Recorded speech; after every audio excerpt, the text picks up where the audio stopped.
네, 한 주간 재계 수장들의 일거수일투족을 들여다보는 CEO 풍년계 시간입니다. 사드 보복으로 매출이 급감했는데도 두둑한 연봉을 받은 아모레퍼시픽 서경배 회장, 최고의 부자보다 기부자가 되겠다고 선언한 미래에셋 박현주 회장 등의 소식을 이경태 한지희 기자가 전합니다.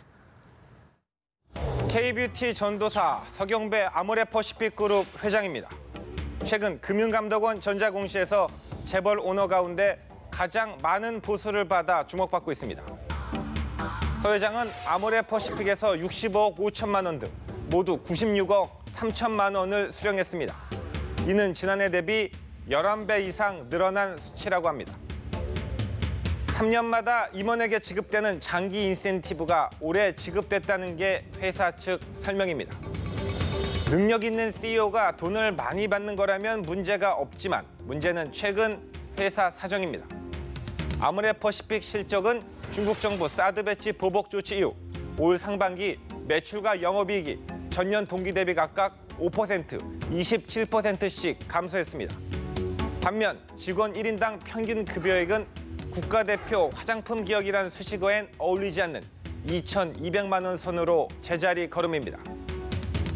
회사 사정은 어려운데 오너에겐 남의 일인 것처럼 비춰진다면 직원들 사기는 떨어질 수밖에 없겠죠.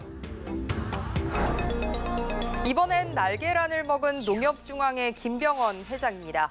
살충제 성분 계란 파문이 확산되는 가운데 김 회장이 안전한 계란 홍보대사로 나섰습니다. 정부가 살충제 성분이 미검출된 적합농가에서 생산된 계란만을 유통시킨다는 입장을 발표했지만 소비자들의 불안은 커져가고 있는데요. 이런 가운데 김 회장이 직접 판매가 재개된 하나로마트 한 곳을 방문해 날계란을 시식한 겁니다. 농협은 정부와 협력해 국산 계란 유통의 안전성 확보를 위한 대책을 강화하겠다고 밝혔습니다. 이날 김 회장이 시식한 날계란은 모두 4개나 됐습니다. 농협은 과거에도 조류 독감 등으로 소비자들의 먹거리 공포에 휩싸일 때마다 대대적인 할인 행사와 판매 촉진 행사를 벌여 분위기 전환에 애를 써왔습니다.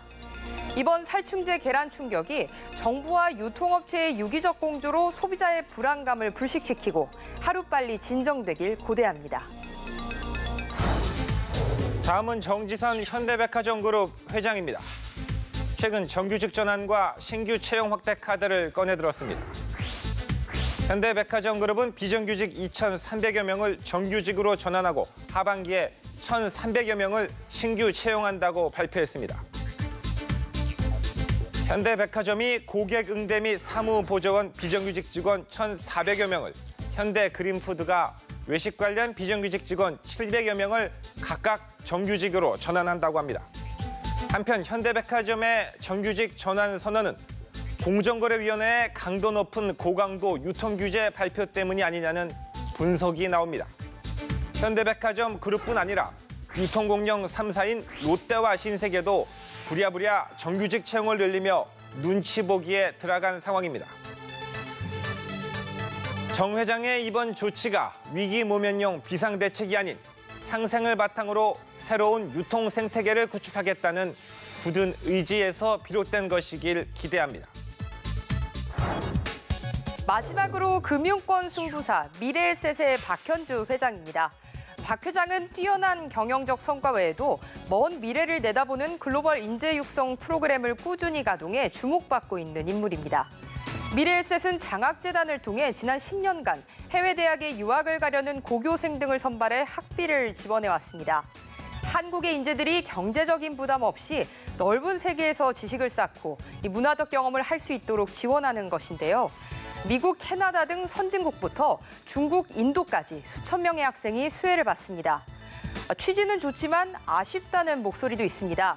해외 유학을 결심할 정도면 이미 태생부터 유력한 집안의 자제가 많기 마련인데 미래에셋이 정재계 인사 2세들의 학비를 지원해가며 또 다른 인연을 쌓고 있는 것이 아니냐는 시선입니다.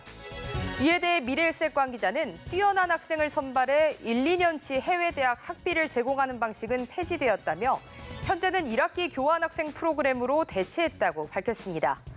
또 선발 과정에서 생활 수준도 고려하고 있다고 설명했습니다.